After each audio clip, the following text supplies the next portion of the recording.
Jair me heden maidin gomach agus bhí sé dús an óbhair ce cas fila mach star mo chrí agus bhí siad na cóiriú.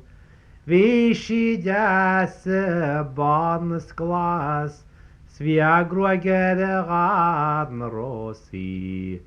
Snur a chean me heden isteach le na tíbú sér dó si bín de chonaí. Ó bearla mí ná éidir fada ná saimhris rí na Franke, ná bhfuil gór ag an bhailedóir mór ach mé bheith gódal is leinte.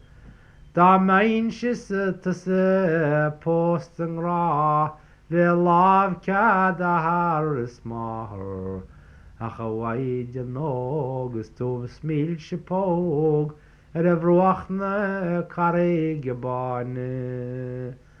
Ó bhainhinne fér híomh chric agus dhéananne cruach agus dácha sa ghabhann seáin rí le star mo chrí a bhruach na carréige báine.